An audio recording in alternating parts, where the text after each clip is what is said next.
Bom, boa noite para todo mundo. Eu sou a Tami, da Munemato, né? Como meu nome está bem escrito aí. Hoje é mais uma aula do nosso projeto de aulões que a gente faz mensalmente. Uma forma de educação continuada, né, para a gente, que a gente trabalha em banco de sangue, para profissionais de banco de sangue. E hoje é uma aula muito especial, a gente tem convidado pessoas, né, todos os meses. E hoje, né, em março, último dia de março, a gente convidou um grande amigo meu, que é o Bruno.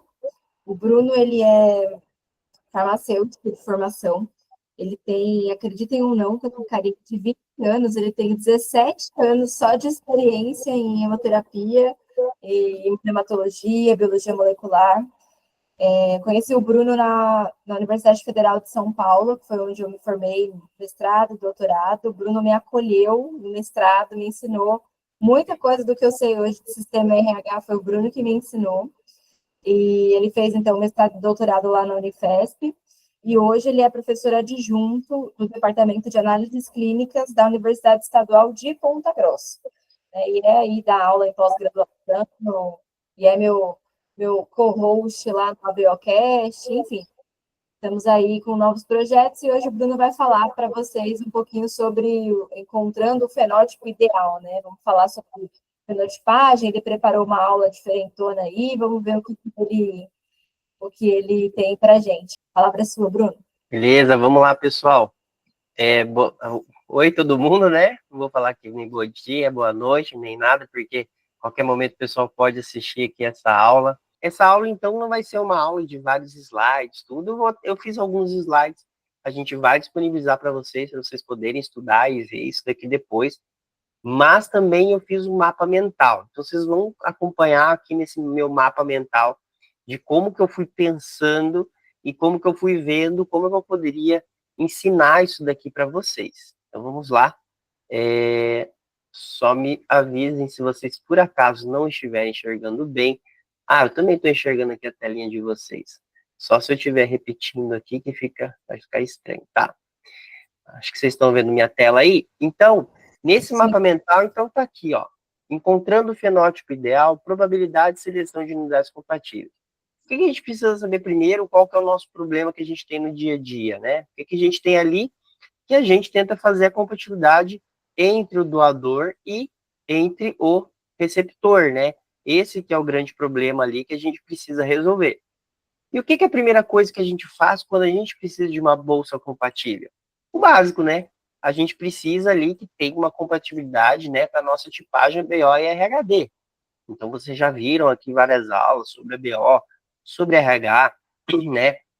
A gente sabe, né, para concentrar as gemassas, que aqui é a nossa ideia, né? E o indivíduo que é O, ele é o doador universal, né? Ele pode doar para todo mundo. Então, se você tiver essa bolsa, você consegue resolver esse problema. E o RH? Você também vai ter que seguir ali no RH, né?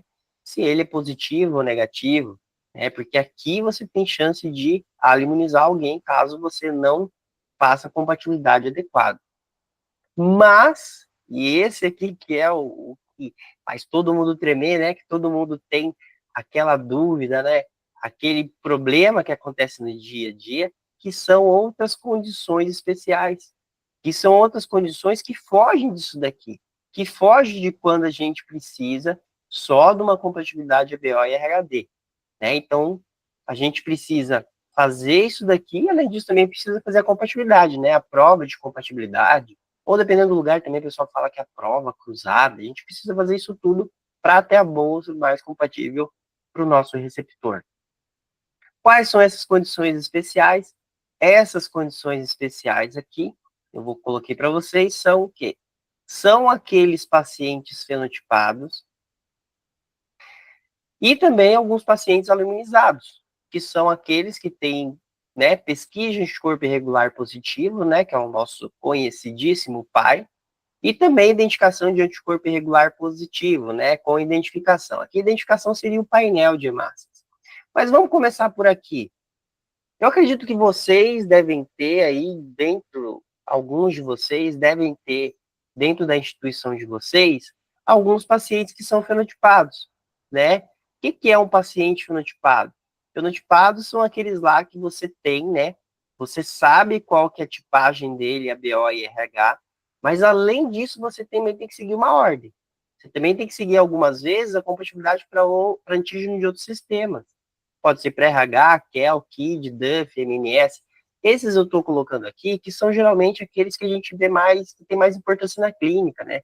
Aqueles que, quando formam anticorpo, é aquele que a gente mais vê no nosso dia a dia. Então, os pacientes fenotipados, né, Tami, você vê aí qual que é a gama, né, uma gama grande. Então, a gente sempre pensa que é no falciforme ou também no talassemia, mas o pessoal, a gente está vendo, né, pessoal que atende síndrome mielodysplásica, atende paciente até queimado, que também necessita de unidade fenotipada. Ou seja, pode ser um paciente que ou já formou um anticorpo, ou também você vai evitar com que ele forme um anticorpo contra o antígeno desses sistemas, né? Por exemplo, falciformes, né, em algumas instituições, né, nasceu uma criança, ela já é fenotipada automaticamente, já faz o fenótipo, para que ela tenha esse fenótipo, precisou de bolsa, vai utilizar a bolsa sempre fenotipada, independente se ela formou um anticorpo ou não, porque é um grupo de pacientes, né, pessoal, que quando forma um anticorpo, né, é uma correria, né, então fica difícil para a gente conseguir bolsas compatíveis. Então, por isso que a gente tem que ter esse grupo de pacientes fenotipados. Então, é um grupo que tem essas condições especiais, que eles fogem do ABO e do RHD. E aqueles lá que não são aqueles pacientes fenotipados, que nunca precisou de um fenótipo, mas chegou lá para você. Um paciente que deu pesquisa de anticorpo irregular positivo, e a identificação do anticorpo, você identificou alguma coisa. Esses pacientes aqui também, você também vai precisar entregar para eles unidades que são antígeno negativo para o anticorpo identificado. E até isso também eu vi que foi algo que o pessoal estava discutindo num grupo, né, que a gente tem. O pessoal estava discutindo, né, pessoal, o que eu sigo? Eu sigo só, vou entregar uma bolsa, né, antígeno negativo, ou seja, que não tem aquele antígeno correspondente àquele anticorpo, né, ou eu vou seguir também o fenótipo dele todo? Eu, por mim, eu sigo tudo, né? O máximo que você puder, você vai ter que seguir. Porque esse indivíduo, ele pode formar mais de um anticorpo depois, né? Ele vai ter essa característica. A partir do momento que ele formou um anticorpo, esse indivíduo tem a probabilidade muito grande de formar um segundo ou terceiro anticorpo. Então, esse é o grupo de pacientes que a gente tem que tomar muito cuidado. Então, geralmente, se você identifica o anticorpo, dá para ele unidade antígeno anticompatível, não só para aquele, não só referente àquele anticorpo, mas você também procura também antígeno negativo para outros antígenos negativos que porventura tenha feito uma fenotipagem, né? Então é recomendado que você possa fazer o maior número de antígenos negativos para aquele indivíduo, para que ele não forme mais anticorpo, tá? E aqui, o que eu coloquei aqui? Antígeno negativo mais fenotipagem estendida. Então, isso que eu coloquei. Então, seria o quê? Antígeno negativo, né, referente àquele anticorpo que você encontrou no par positivo, né, que deu a identificação, né, daquele anticorpo no painel de hemácias. E aí você coloca mais fenotipagem estendida. Por quê? Nessa fenotipagem estendida, você vai ver outros antígenos também, que esse indivíduo pode ser negativo. E aí você tenta entregar uma bolsa que seja o mais compatível possível, para que ele não forme um segundo, terceiro, quarto anticorpo ali, tá? Que isso vai ser um problema para o seu dia a dia, né? Se realmente se esse indivíduo tiver mais anticorpos sendo formados. O que eu coloquei mais aqui? Eu coloquei aqui essa questão aqui, de indivíduos respondedores. O que são os indivíduos respondedores? Os indivíduos respondedores são esses daqui que eu estou querendo fazer uma profilaxia para que eles não formem tanto aquele anticorpo, né, que ele já tinha formado, né, que você encontrou lá na pesquisa de anticorpo irregular, como também você vai evitar com que ele forme outros anticorpos. Então, eu vou colocar aqui para vocês aqui, agora voltando para a apresentação, só para vocês terem uma ideia desses respondedores. O que são os respondedores, né? Para esses respondedores, a gente faz aqui, ó. Respondedores, a gente tem isso aqui, ó. Esse artigo aqui é um artigo de 2014, né? Desse grupo aqui da Áustria. Então, eles falaram sobre a individualidade do indivíduo respondedor contra a luminização a hemácias, né? A eritrócitos, né? Antígenos de eritrócitos. existe um grupo de indivíduos, eu coloquei aqui, olha aqui na direita, eu coloquei aqui, o que são os respondedores? Os respondedores são a imunização, são aquelas pessoas que desenvolvem anticorpos contra antígenos estranhos de hemácias. Então, aquele paciente lá do seu dia a dia. Então, um paciente, sei lá, que ele formou o anti-E-grande. Ele é um indivíduo respondedor. Por quê? Porque ele era E-grande negativo, recebeu um sangue, provavelmente E-grande positivo, e formou o anticorpo anti-E-grande. Né? Ele reconheceu aquele antígeno E-grande que estava na bolsa como estranho e formou um anticorpo. Mas, dentro desse grupo de respondedores, né, você pode dividir eles, né? Você vai ter aqueles indivíduos que realmente são aqueles respondedores e tem outro grupo que é não respondedores. O que são esses indivíduos? Os respondedores são pessoas que desenvolvem o anticorpo. E existe outro grupo, pessoal, que não forma anticorpo por nada. Ele pode receber 100 unidades de transfusão, que eles não desenvolvem o anticorpo, apesar de várias exposições repetidas a antígenos de grupos sanguíneos que não são deles. Então, a gente sabe que tem várias coisas que podem influenciar o indivíduo a formar anticorpo, né? Então, um primeiro que eu vou falar pode ser a frequência de transfusão. Então, você tem um paciente lá, né, que foi, sei lá, tem um indivíduo que sofreu um acidente, né, recebeu uma transfusão. Provavelmente ele não vai formar anticorpo, né? E aquele indivíduo que é falciforme, que vocês me disseram aí, ou com síndrome mielodisplásica, que recebeu dezenas de transfusões, ele está exposto muitas vezes a antígenos estranhos. Então, uma hora pode ser que ele forme um anticorpo contra aquilo. Então, essa é uma característica. Frequência de transfusão. Quanto mais transfusão ele fizer, maior a chance dele formar um anticorpo alguma vez na vida. Uma outra característica também pode ser até a própria inflamação da doença, né? A gente sabe que o indivíduo falciforme é um indivíduo que a doença já leva ele a ter um processo inflamatório. Esse processo inflamatório, essa inflamação do indivíduo falciforme, um indivíduo muito inflamado, vai fazer com que o sistema imunológico dele responda mais rápido. Então, por isso que eles geralmente formam mais anticorpos. E existem indivíduos também que, às vezes, não têm esse processo inflamatório, né? Então, às vezes, a gente vê até indivíduos com talassemia, recebem muitas transfusões, e que, às vezes, não tem, né, essa característica inflamatória, né? Às vezes, por uma doença mais branda, né? Pode ser que eles não tenham esse processo inflamatório tão exacerbado, e às vezes eles nem formam anticorpo, apesar de receberem muitas e muitas transfusões. E tem uma outra característica, que é uma outra característica da genética do indivíduo. O indivíduo vai ser respondedor ou não por uma característica que ele herdou da família dele. A gente viu, por exemplo, né, na pandemia, tô falando de uma outra coisa, tem nada a ver com transfusão, mas na pandemia vocês devem conhecer gente aí que trabalhou no hospital e não pegou nenhuma vez Covid. O bom ou ruim pro Covid, né? Porque o Covid também era uma doença inflamatória a partir do momento que o indivíduo respondia, né? Agora, esses indivíduos que não respondiam à Covid, esse que era o problema, né? Eles não formavam uma reação imunológica tão boa, então por isso que eles ficavam doentes. Mas tinham aqueles que não, né? E que eles já formaram anticorpo logo numa primeira vez, né? Então, isso são características dos próprios indivíduos. Eu conheço indivíduos também, colegas meus, que receberam, por exemplo, nem sei se vocês conhecem, alguém conhecer, fala aí, que recebeu vacina contra hepatite B e não imuniza por nada. Já recebeu 5 doses de vacina de hepatite B e não imuniza. Então, a gente vai ter aquele paciente que ele é muito respondedor e ele não é respondedor. E isso, gente, o indivíduo herdou da família dele, ele herdou essa característica genética dele ser respondedor ou não.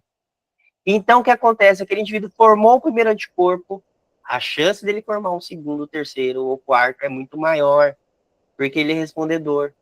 Agora, se você pega o indivíduo que transfunde muitas vezes e não formou anticorpo, ele é não respondedor. Então, essa característica genética dele vai fazer isso. Então, como tem a possibilidade de a gente ter indivíduos respondedores, a gente estende a fenotipagem. A gente não fica só ali, né? Só vou respeitar, né, aquele anticorpo que ele formou, né? Ele tem um anti-grande, vou entregar grande negativo e tá bom. Não, é bom que você respeite os outros também, porque vai que ele forma um anticorpo contra o C pequeno também, que ele é negativo, o K, que ele também é negativo, então é melhor que você tente, né, na possibilidade de onde você tá, né, da sua instituição, de você estender essa fenotipagem. E aqui nesse slide, pessoal, vou mostrar aqui para vocês, ó, quando a gente faz a fenotipagem profilática, né? A gente faz essa fenotipagem profilática, que foi o que vocês me passaram aí, né, do dia a dia de vocês, e essa fenotipagem profilática, para quem que a gente mais vê aqui? Tá sickle cell disease, né? Então, para os indivíduos falciformes. Um dos primeiros trabalhos, esse aqui de Castro, né, que ele mostrou que ele tinha um protocolo de indivíduos que recebiam só compatível para C grande, C pequeno e E grande, e esses indivíduos já imunizavam menos do que aqueles que respeitavam só a BO e RHD. E tinha um outro grupo de pacientes falciformes que era o fenótipo estendido. Ele fazia não só o C grande, C pequeno e o E grande, fazia também o E pequeno, o K do sistema QEL, o S grande, DFA e o JKA. E ele viu que esse grupo com fenótipo estendido imunizava ainda menos. Então, quanto maior você ter um fenótipo estendido, melhor ainda, tá? Mas, isso aqui não quer dizer que você fazendo ali, né, o feijão com arroz, né, que a minha fenotipagem é RH e QEL, tá ótimo, gente, já é muito bom. Você já está ajudando muitos pacientes. E aqui também eu coloquei aqui também até esse trabalho recente, só para vocês terem uma ideia, né, saiu na Blood Transfusion, que ele fala sobre esse fenótipo, né, fenótipo compatível para indivíduos com talassemia. E isso aqui está dizendo que é na Índia, num lugar, né, num hospital muito pobre. Então é possível fazer também. Então, né, então os reagentes estão começando a ficar, né, num preço mais acessível, as pessoas estão conhecendo mais, entendendo mais, como vocês estão aqui hoje, que essa fenotipagem, por exemplo, que eu mostrei aqui nesse cartão, né, de que só faz RH, né, CE e QEL, isso aqui, gente, já é ouro, tá? Isso aqui já é uma coisa extremamente boa, já é um começo muito bom para começar a fazer fenotipagem, tá? Não consegue fazer fenótipo estendido? Não tem problema, tá? Não que não tem problema. O ideal seria você fazer tudo, né? Mas o RH e QEL, né? Lembrando, esses são os mais imunogênicos, ou seja, se o paciente recebe incompatível para RH e QEL, a possibilidade dele formar anticorpo é muito grande, tá? Então, é bom, é muito bom se você conseguir, pelo menos, fazer uma fenotipagem, pelo menos para RH e QEL, tá bom? Hoje em dia, até a própria legislação brasileira, ela fala para você também estender para MNS também, né? Nesse caso desse trabalho específico, eles não fizeram, né? Lembrando que não é um trabalho tão novo, né, de 2002, mas foi um dos primeiros trabalhos a mostrar isso, sabe, Tami? Então, eles estavam começando a estudar, pô, gente, será que a gente gasta para a gente fazer isso ou não? Então, ele foi um dos primeiros a mostrar. Mas, né, eu conheço muitas instituições que já fazem para MNS, né? Então, extremamente importante, né? Principalmente para indivíduos falciformes, né? Tem muitos deles que são negativos para esse pequeno. Eu acho que seria uma boa também, sabe? Estender também para MNS. Sim, mas, por exemplo, no DUF, a gente sabe que o DUF-A é mais imunogênico que o DUF-B, né? Assim como o KID-A tem mais histórico de aluminização do que o KID-B também, por exemplo. Então, se fosse para fazer uma escolha, entende, entre os dois, assim, o que respeitar seria DUF-A e KID-A, na sua opinião? Ah, tá. Isso mesmo, isso mesmo. Então, eles fizeram uma escolha bem específica, né, e bem racional, como você fez, né? Realmente são aqueles que são mais imunogênicos, que mais aparecem na rotina, então eles respeitaram isso.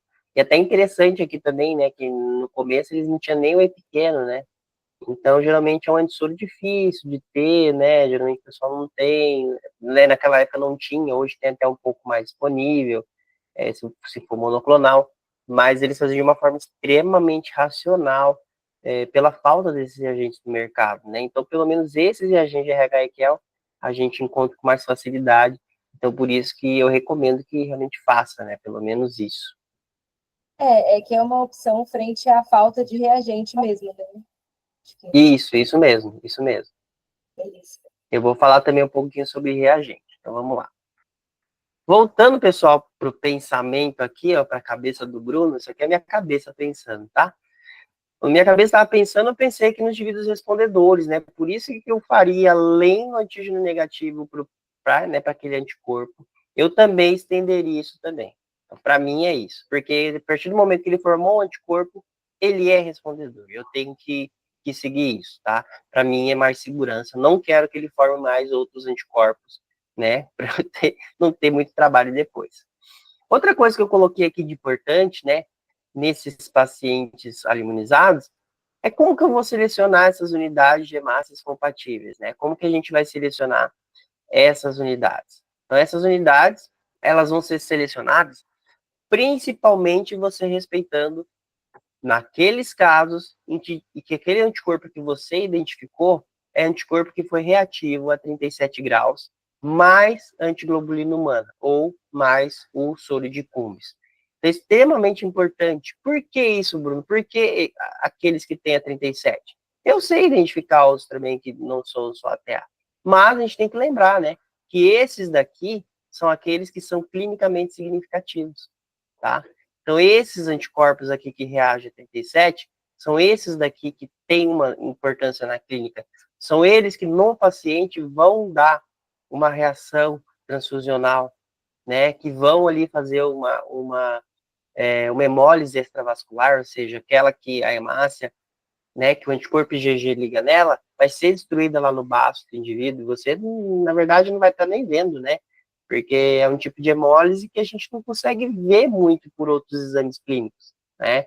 A gente consegue ver pelo teste de Cummings direto? Sim, a gente até consegue, mas vai ser diferente de uma hemólise intravascular, às vezes por um anticorpo frio, né, bem potente, né? Às vezes você veria até, sei lá, hemoglobina na urina, ou algo assim, né, uma hemólise e tal, bem potente, né, que é um caso de um ABO. Mas esses daqui são clinicamente significativos, são os mais importantes para a gente dentro do nosso dia a dia, aqueles anticorpos que reagem a 37. Aqui eu coloquei algumas exceções, tem alguns que reagem a 37, sim, só que às vezes eles não têm aquele significado clínico tão grande, tá? Então a gente encontra algumas coisas na literatura, sim, até encontramos.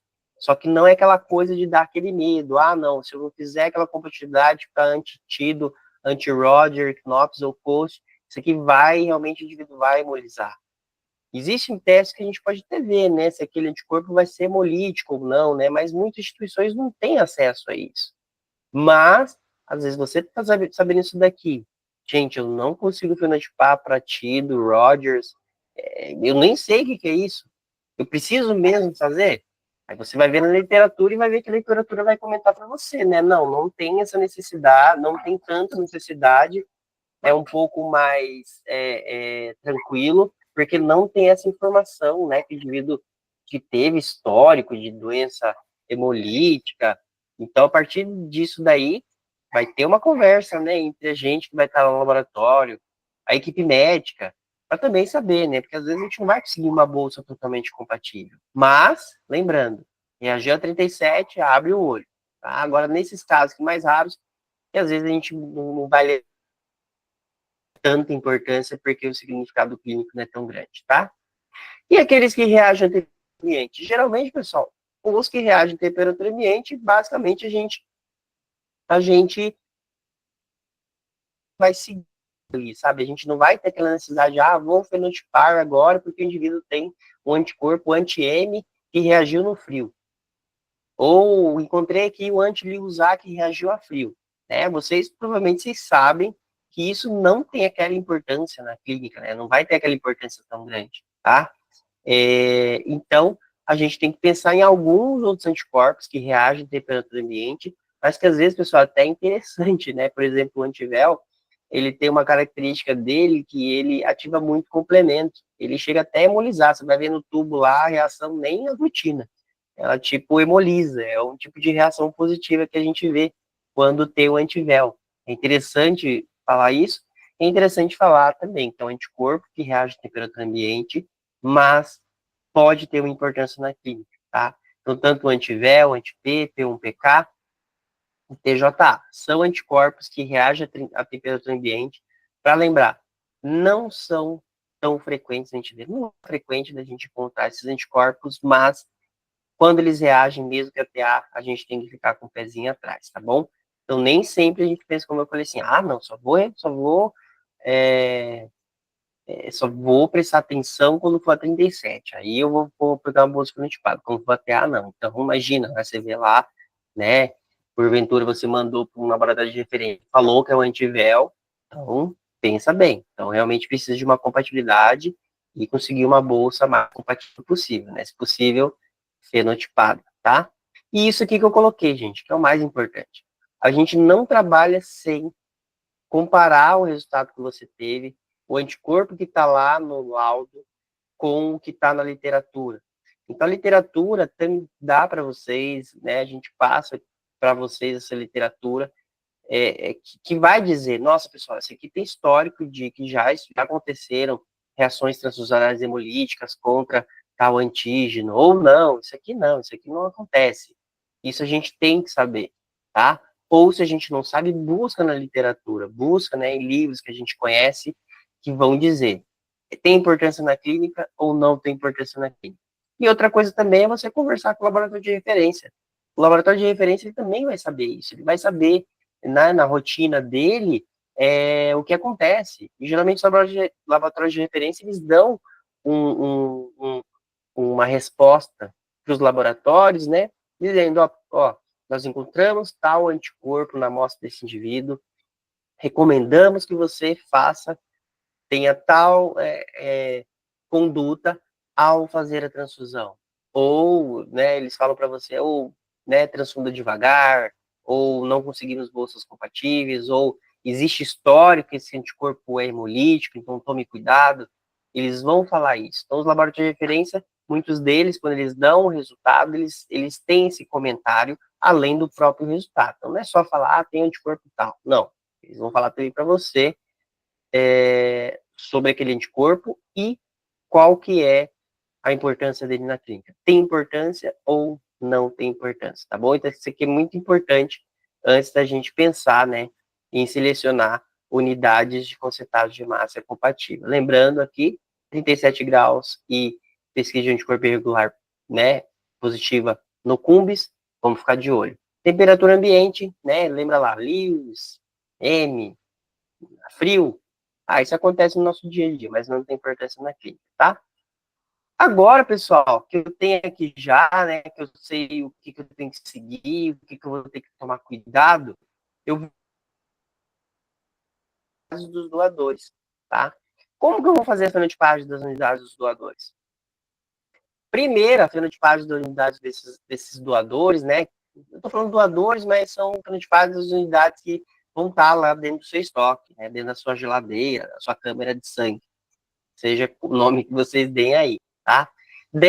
Essas unidades do seu paciente devem ser negativas para o antígeno em questão, né? Esse antígeno em questão, estou falando, por exemplo, lá, que eu dei lá no começo, né? O paciente está com anti-E-grande, eu vou passar uma bolsa negativa para o E-grande. Basicamente isso, tá? Ou para uma série de antígenos que você precisa negativo, tá? E outra coisa, você tem que sempre estar de olho também que você vai ter que seguir isso, vai ter que seguir, né, a fenotipagem, mesmo que o anticorpo não esteja mais detectado. No que eu estou pensando aqui? Eu estou pensando que é o seguinte, você teve um paciente lá em janeiro. Em janeiro você descobriu que ele tinha um anticorpo anti-K do sistema KEL. Você encontrou lá o anti-KEL. E aí, esse paciente veio de novo agora, em março. E agora você não detectou mais o anti-KEL. Nossa, sumiu esse anticorpo, não tem mais anticorpo, não vou mais fenotipar. Sim, você precisa fenotipar. E por que você precisa fenotipar novamente? Você tem que seguir aquela mesma história. Por quê? O indivíduo tem ali uma resposta imunológica secundária. E é essa aqui que é perigosa. Lembram? Então você tem lá a resposta imunológica primária e secundária. Geralmente na resposta imunológica primária, você tem ali um pico de anticorpos de IgM, né? Depois isso daí diminui essa quantidade desse anticorpo, e daí ficam os linfócitos de memória. Esses linfócitos de memória que estão ali, se você der uma segunda, imagina que você não seguiu e você deu uma bolsa K positiva novamente. Você vai estimular aqueles linfócitos de memória. O indivíduo vai ter uma resposta imunológica secundária. Essa resposta imunológica secundária vai produzir grande quantidade anticorpos IgG, e aí isso daí pode levar o indivíduo a uma hemólise bem potente, tá? E esse que é o problema. A gente tem que evitar isso. E como que a gente evita? Mantendo os registros do paciente. Gente, eu já vi registro de tudo quanto é tipo. Eu, quando comecei a trabalhar em banco de sangue, o registro eram umas fichinhas. Eram fichinhas. A gente pegava a fichinha e aí anotava cada bolsa que o paciente usava, cada dia que ele usava, cada dia que um testou, um ia lá e escrevia. Ó, hoje deu anti-K. Hoje não deu anti-K. Então a gente via lá na primeira já. A gente considerava o que viu na primeira. Se ele for anti-K, meu amigo, isso aí vai ficar na memória imunológica dele para sempre. Eu vou sempre ter que seguir isso. Eu já vi desde fichinha, eu já vi também registros em computador, né? Então, no computador, né, você tem lá um sistema computadorizado lá, né, da sua agência transfusional, e aí quando entra aquele paciente, já vem aquele flag, né, já vem aquele negócio vermelho, né, atenção, atenção, esse indivíduo já teve anticorpo, cuidado. Às vezes você vai lá na bancada, você não vai encontrar, porque lembra? Teve a resposta imunológica primária, esse anticorpo, né, tá com título muito baixo, a quantidade muito pequena para você detectar de novo, né? Ele pode até ter uma quantidade pequena de anticorpo, mas o seu teste tem uma limitação. É uma limitação de vários dos testes. Ele não vai conseguir detectar. Só que se você imunizar ele de novo, ele vai ter uma resposta imunológica secundária. O Léo, Bruno, tem uma pergunta. Ele falou assim: os antígenos podem ativar diferentes IgGs com diferentes níveis de avidez? Pode sim, pode sim. Então a gente tem que fazer uma analogia como se fosse, por exemplo, no próprio HIV, né? Que o anticorpo do HIV ele vai mudando a avidez com o decorrer, ou seja, quanto mais vezes esse indivíduo vai sendo exposto àquele antígeno, ele pode produzir IgGs diferentes e também a avidez, né? Ele vai, é como se o organismo, o sistema imunológico se especializasse cada vez mais ele se especializa naquele antígeno. Então ele começa a ter mais avidez, ele começa a se grudar mais.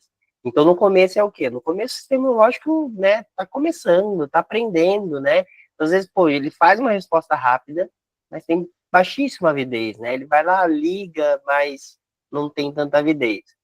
E o sistema imunológico vai aprendendo. Ele vai aprendendo a cada vez mais as características daquele antígeno estranho, né? Então ele começa a caracterizar aquilo melhor e também começa também a formar anticorpos mais ávidos, né? Anticorpos que são mais especializados em fazer uma reação contra aquele antígeno. Então isso acontece também para todo tipo de antígeno estranho, né, para o nosso organismo. Ô, Bruno, o Léo levantou a mão, mas deixa eu só fazer um comentário antes de eu chamar ele para falar, de eu abrir para ele falar. Uma coisa acho que é muito importante falar, você falou assim, o sistema imune vai aprendendo, né, com o tempo. Então, a primeira resposta, ela pode não ser tão potente a ponto de dar, por exemplo, um painel lindo ali que você vai ver aquele anticorpo. E a gente tem também os anticorpos que a gente fala que é informação, né? Então, isso também tem que chamar a nossa atenção.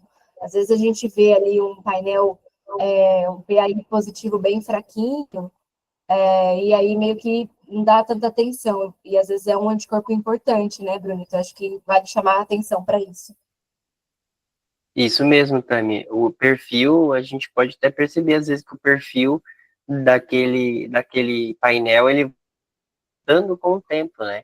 Tanto pela questão, né, Tami, pelo anticorpo, né, que ele vai realmente se especializando, ficando um anticorpo cada vez mais hábil, como também às vezes da característica do próprio painel, né, que às vezes tem um painel que tem mais, né, efeito de dose, né, Tami? Nossa, o painel desse mês veio ótimo, nossa, que painel lindo, né?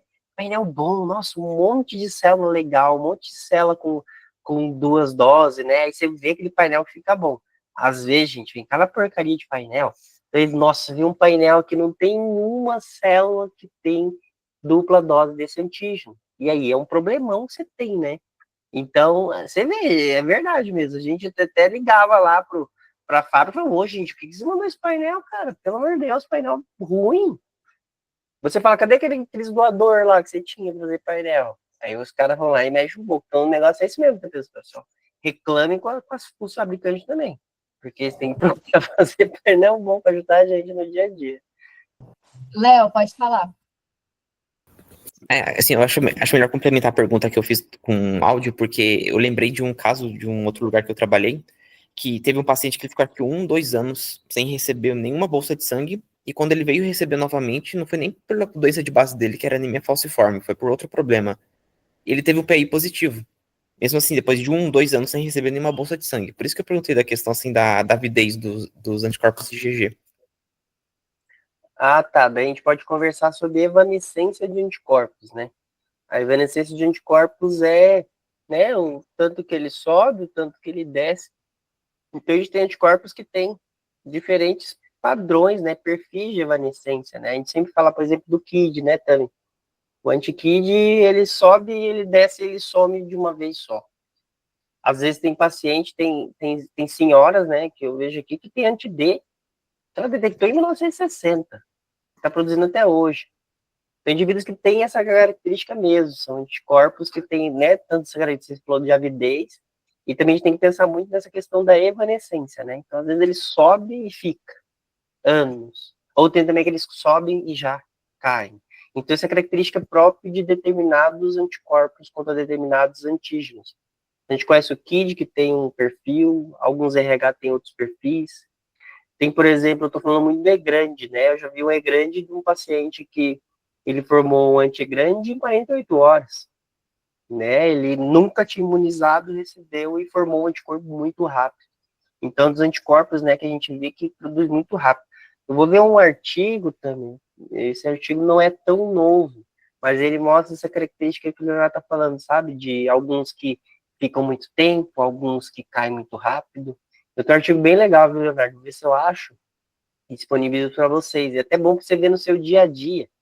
Então, para mim, foi muito. Eu achei muito interessante aquela vez que eu vi um antigrande de um cara que, tipo, produzia aquele anticorpo em 48 horas.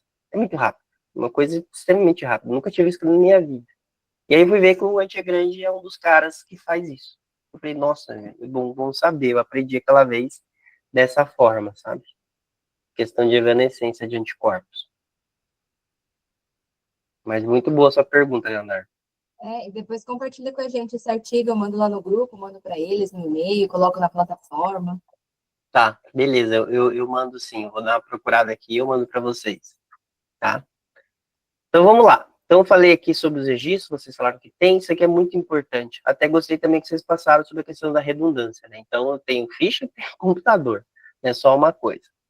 Uma coisa muito importante também que a gente sempre faz é que, além de você fazer a fenotipagem, você também tem que fazer a prova de cruzado. Então, um não inviabiliza o outro.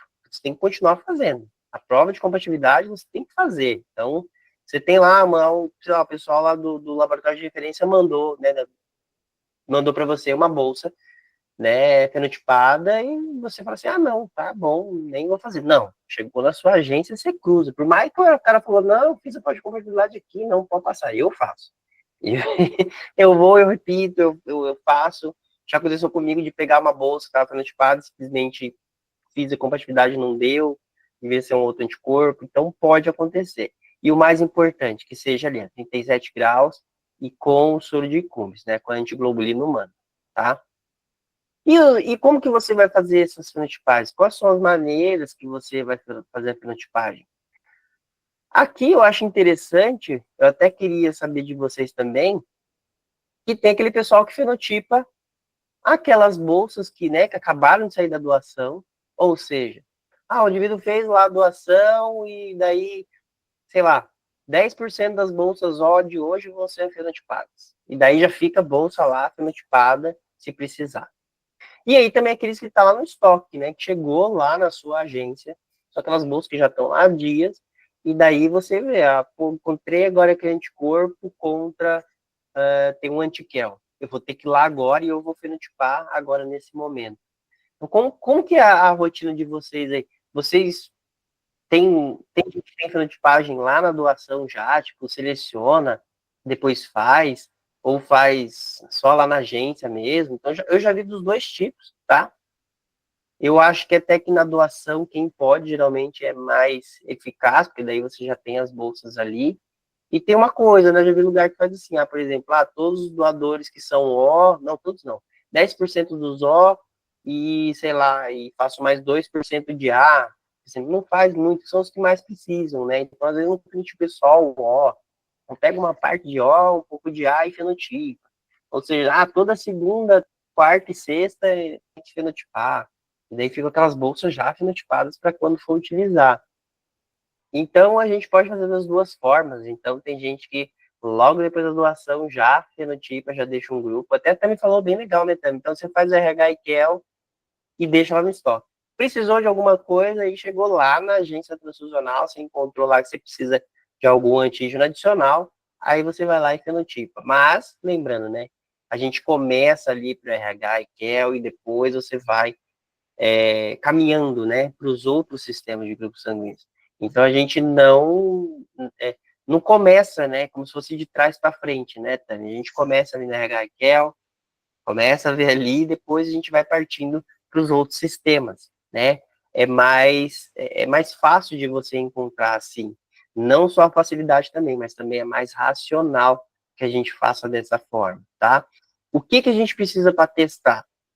Então, a gente precisa de antissoros comerciais potentes, tá?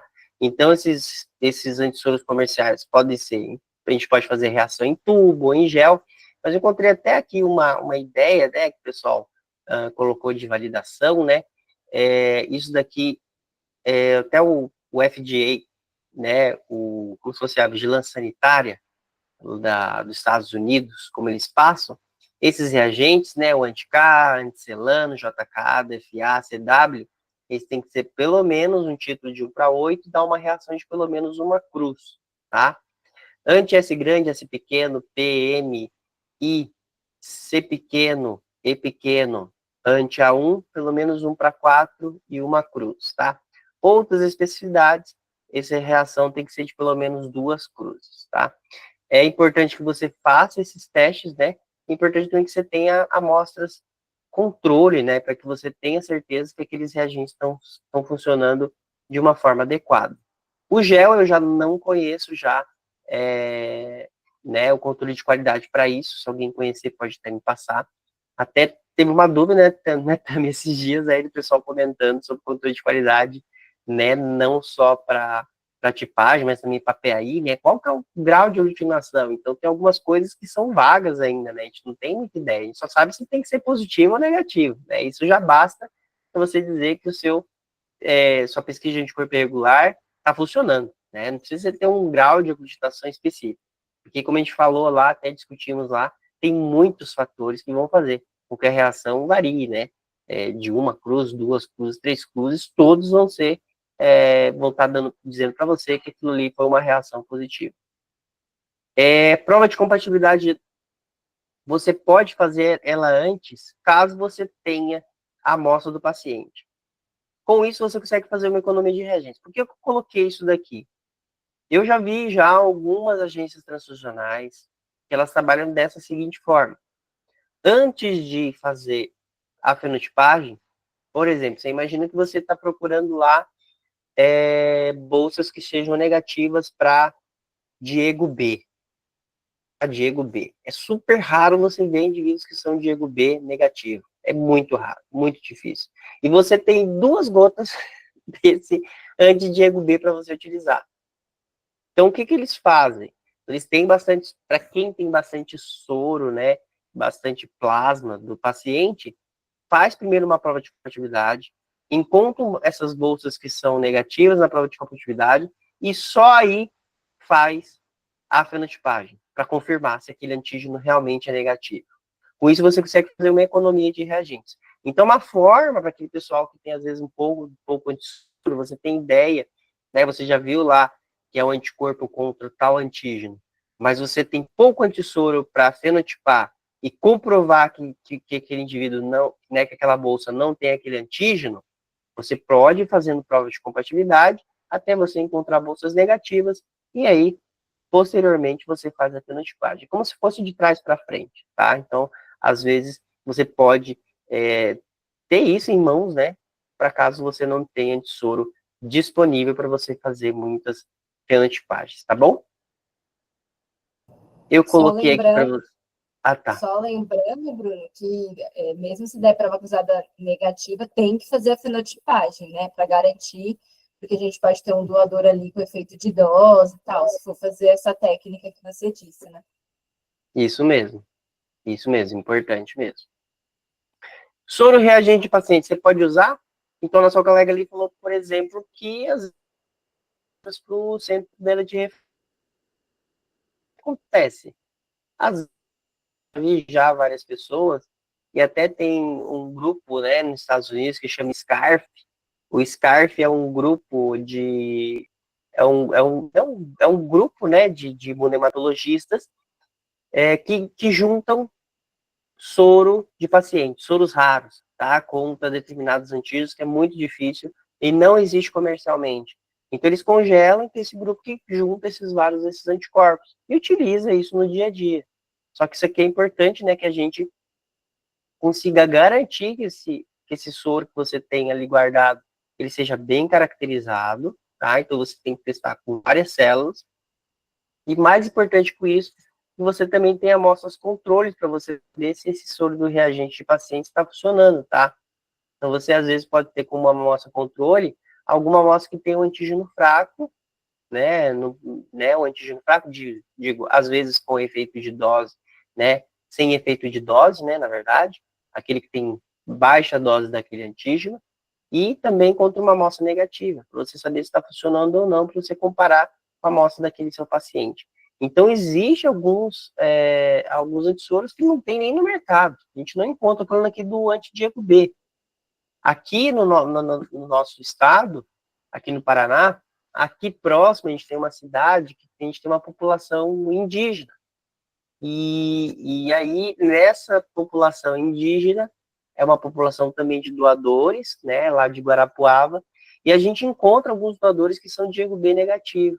E a gente encontrou uma paciente que era Diego B negativo e tinha esse anti-Diego B. É um antissoro que ele não existe comercial. Eu nunca vi, nunca encontrei.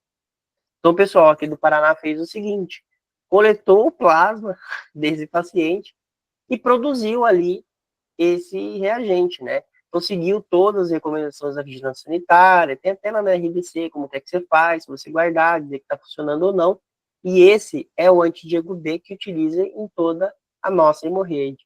Então, não tem comercial, não tem como fazer, tem que ser um soro de um paciente, e é isso que eles tinham disponível para esses casos, né?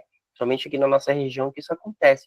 Eu acredito que no Pará também deve ter, né? Então, Diego B negativo a gente encontra em indígena, em asiático, é um antígeno negativo que a gente encontra geralmente nessas populações. E aqui para a gente é importante. Por isso que aqui o pessoal da EMEPAR fez em casa, fizeram lá no próprio laboratório, guardaram e congelaram.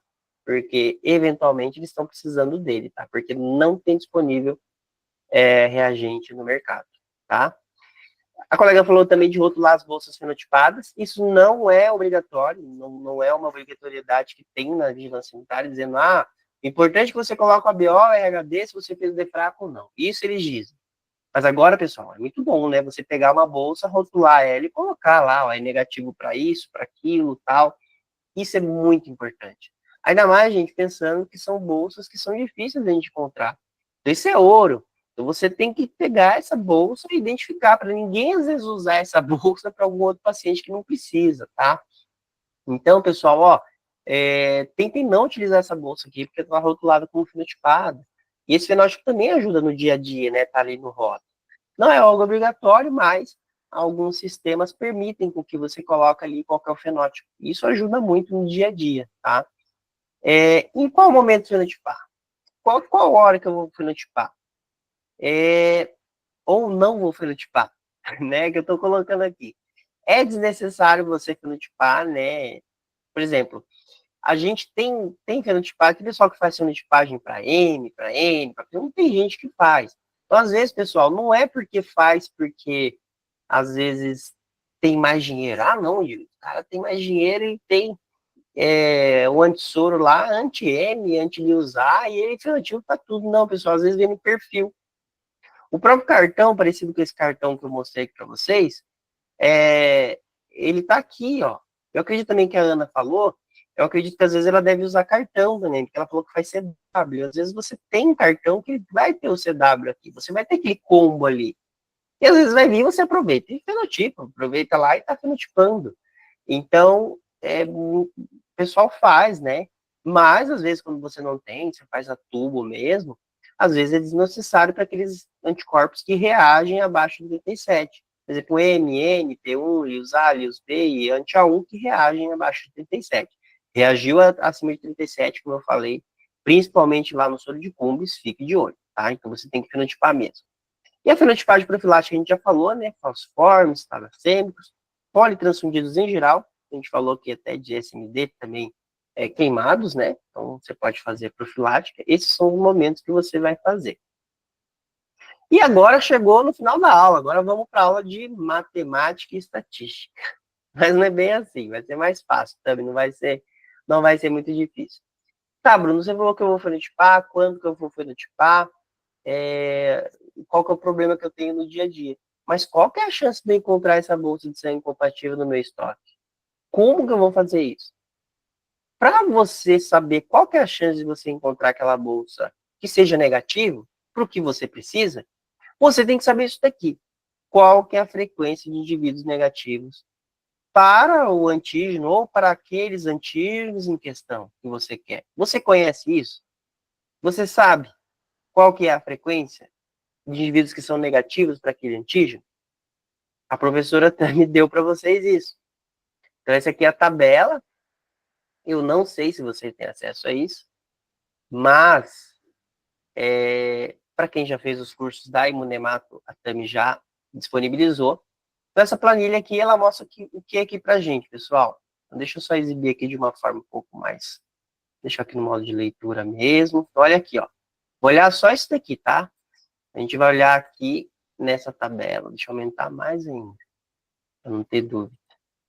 A gente, isso daqui, pessoal, só que qual que é o sistema de grupo sanguíneo, qual que é o antígeno, tá? Qual que é a frequência deles.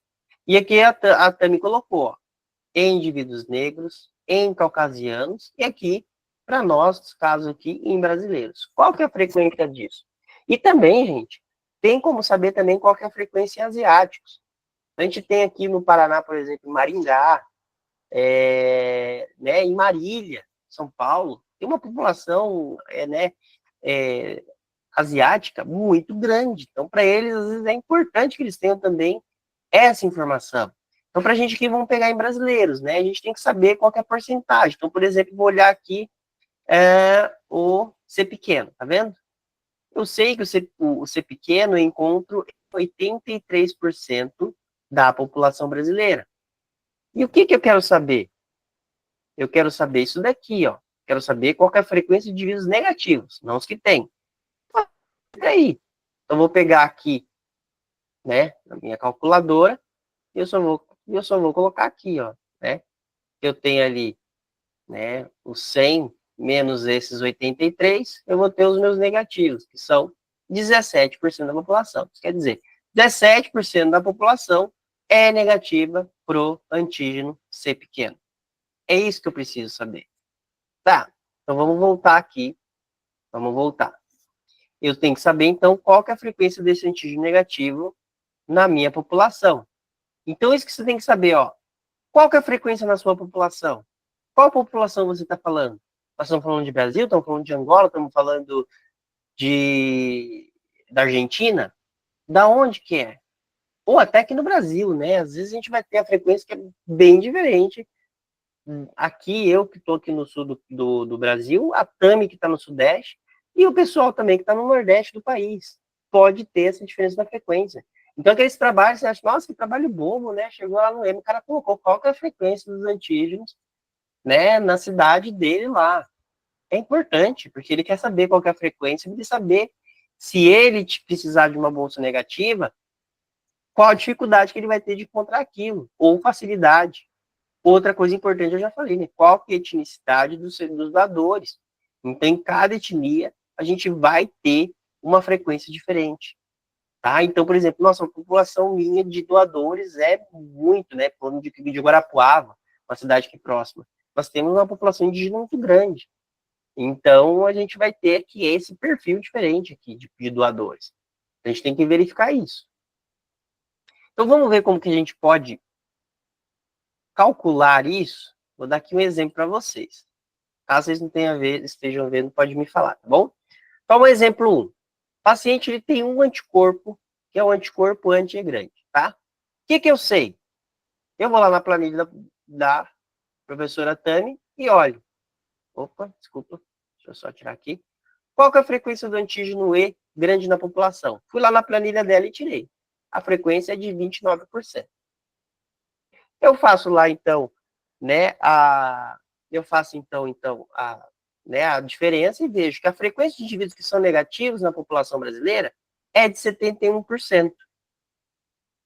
Aqui no terceiro passo, eu sei que a chance minha de encontrar negativo é de 71%. Então, olha aqui, coloquei aqui 10 bolsas. Eu sei que de 10 bolsas que eu procurar, as bolsas que eu quero estão aqui em vermelho, são essas 7 bolsas. Então, de 10 bolsas, 7 bolsas vão ser negativas para o antígeno E grande. Tá? Então, assim, eu sei qual que é a chance de encontrar aquela unidade negativa para aquele antígeno em questão. Olha o exemplo 2. Agora eu vou colocar um pouquinho mais na prática. Tudo bem, Bruno, você falou para mim. O paciente tem um anticorpo, só que o médico pediu 2 unidades. E eu quero saber como que eu vou chegar naquilo. Por quê? Eu não quero, Bruno, ter que fazer 10 bolsas e daí não, eu só preciso de 2, eu não preciso dessas 7 unidades. Eu quero ser mais efetivo, eu preciso encontrar só aquelas 2 ali. Então tá bom, vamos fazer aqui. Eu sei que a frequência do antígeno E grande na população, né? A positividade dele é de 29%. E eu sei que a frequência de indivíduos negativos para ele é de 71%. É só você fazer isso aqui. Você vai dividir o número de bolsas que precisa, né? Que são as 2 unidades, né? Que veio no pedido médico, pela frequência de negativos na população. Então, você faz 2 dividido por 0,71, o resultado dá 2,8. O que quer dizer esse 2,8? Eu vou arredondar para 3, tá? Quando eu arredondo para 3, quer dizer, se você fenotipar 3 unidades de bolsa, você irá encontrar 2 bolsas fenótipo negativo que você precisa. É assim que você vai fazer. Fica mais fácil para você do que você pensar, nossa, 70%, não fica muito palpável, eu preciso de 2 bolsas, não preciso de 10, entre 10 e 7, eu preciso só de 2. Então é assim que você vai fazer o cálculo.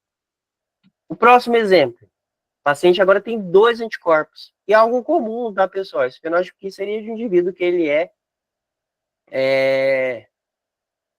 esse aqui seria o indivíduo, né, que é R1, caso você tenha visto o RH, esse é o indivíduo R1.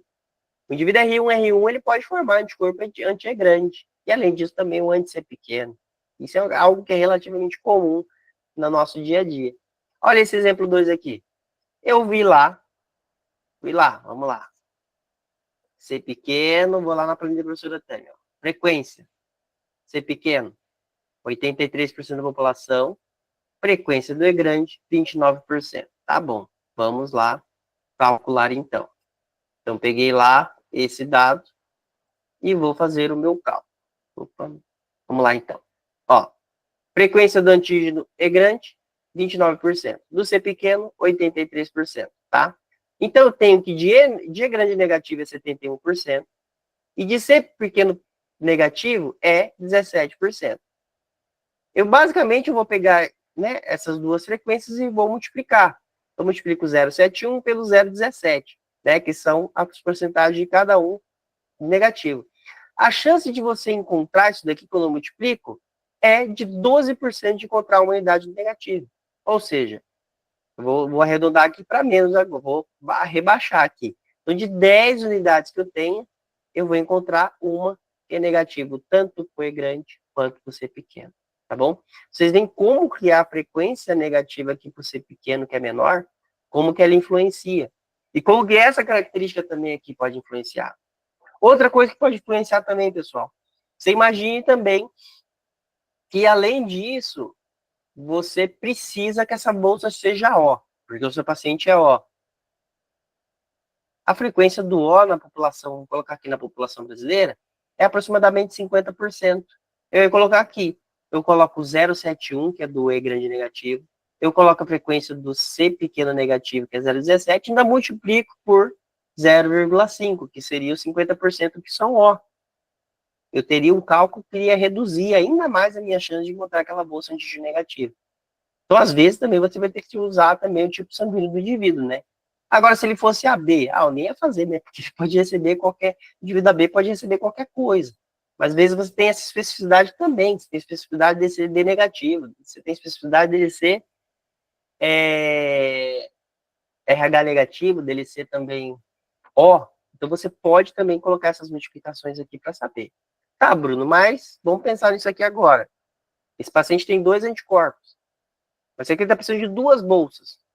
Como que eu vou fazer esse cálculo? Vamos lá. A gente sabe a frequência dos dois. Sabemos que a negatividade por E grande é 71%, e C pequeno 17%. Fizemos aqui esse cálculo. Só que agora eu vou fazer o simples. Eu vou pegar o número de bolsas que ele precisa, que são 2, e divido por essa frequência. Esse resultado é 16. O que esse resultado 16 fala para mim?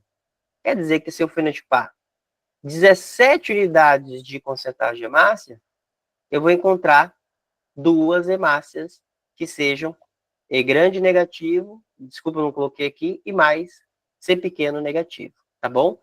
Então, você vai ter que procurar bem mais para você conseguir encontrar aquelas 2 unidades, tá bom? Olha a diferença aqui, pessoal, e como que isso aqui pode ser dificultoso, né, no nosso dia, a gente começa a colocar mais e mais anticorpos, tá bom? E o RH também você pode considerar também. Então, se o seu paciente for positivo, você não precisa fazer nada. Agora, se o seu paciente for negativo, daí você vai ter que colocar mais ainda. Aqui no Brasil, vamos ver o que a Tami colocou? Vamos ver, então. O que a professora Tami colocou para o D? Está meio lento, mas já vai, pessoal.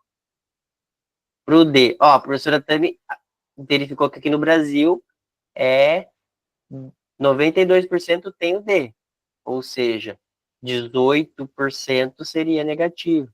Não, 8% seria negativo, né? Desculpa. 8% seria negativo.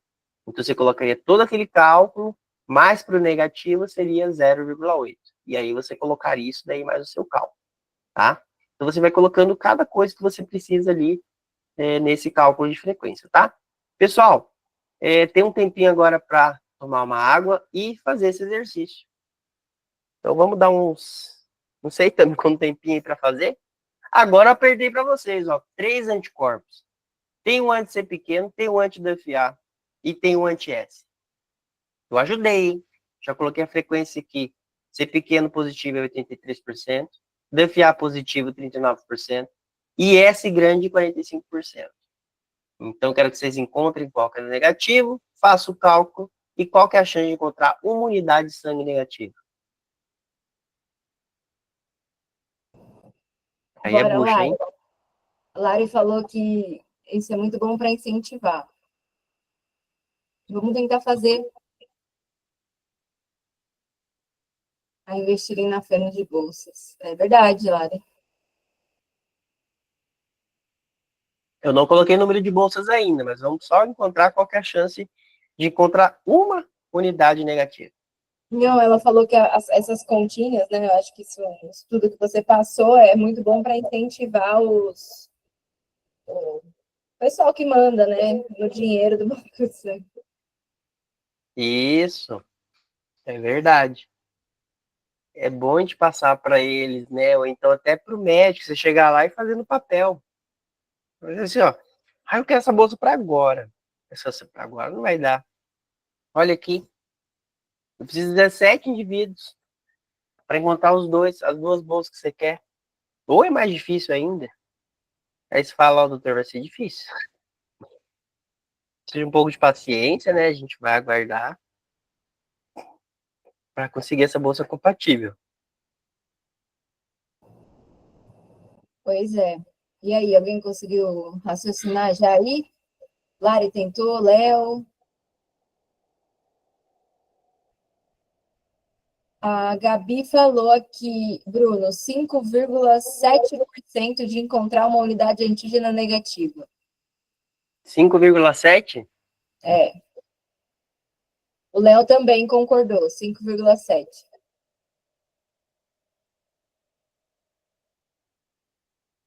5,7? Sim, temos 2 votos para 5,7. Isso mesmo. Será que tem mais alguém? Ah, é isso mesmo? Uhum, é isso mesmo. Então vamos lá. Então, ai, só colocando aqui. Então daria, ó, por ser pequeno, eu teria 17. Aí eu teria 51. Não, seria 61, né, para 60, opa, 0,61. E aí eu teria pro S grande mais 55, tá?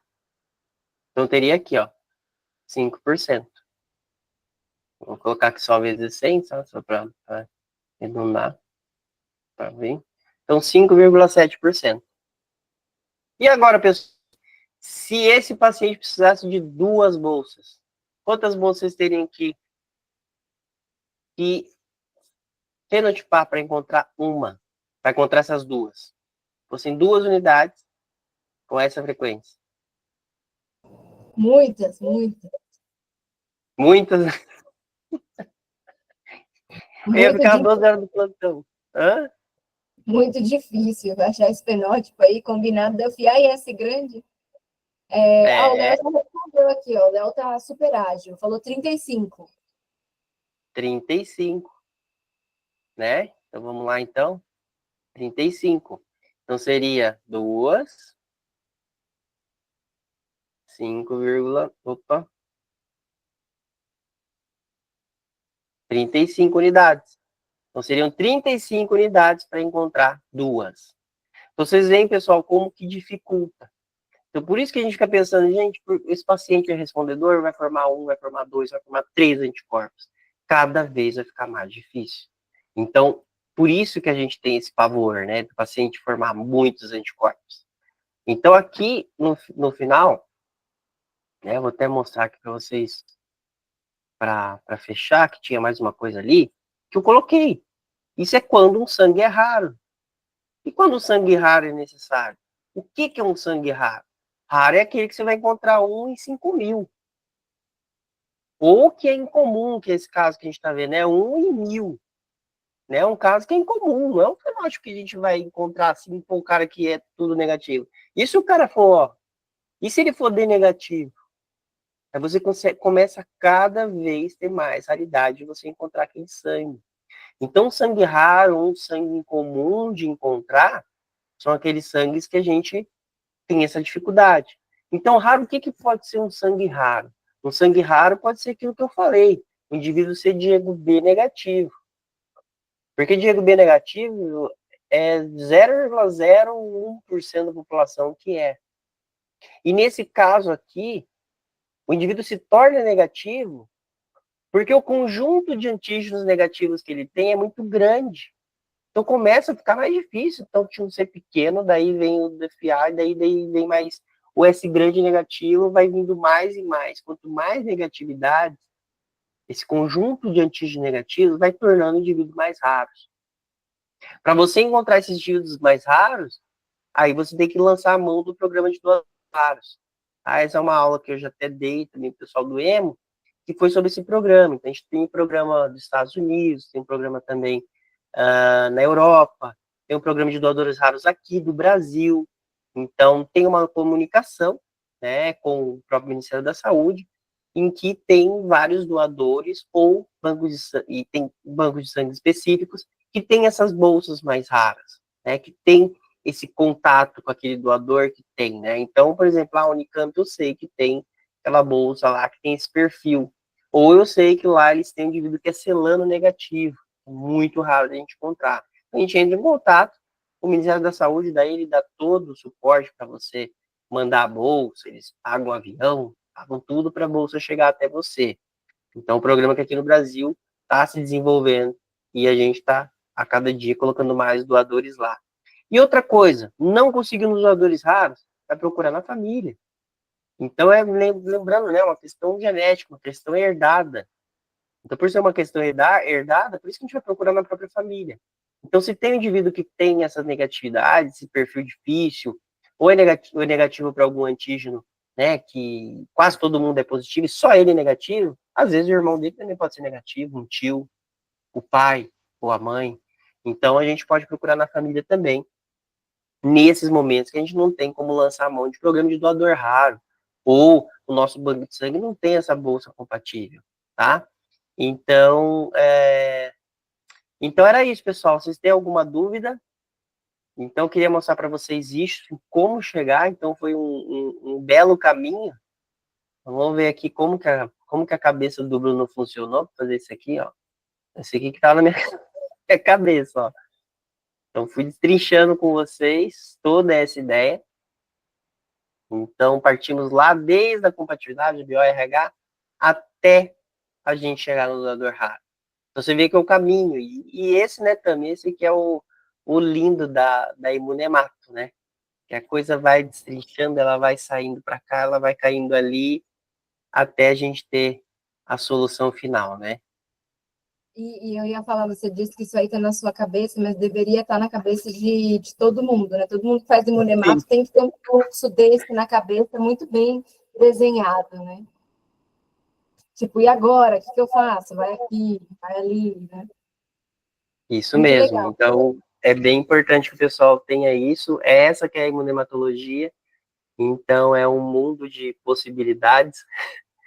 E é bom que a gente conheça. Cada dia a gente vai conhecendo um pouco mais, a cada dia a gente vai aprendendo um pouco mais e aprendendo esses vários caminhos que a gente tem que chegar, né, também. Desde do que eu sei que muitas pessoas, né, conheciam só, né, a compatibilidade ABO e RH, e agora sabe que chega lá no fim aquele indivíduo também que pode precisar de um sangue raro.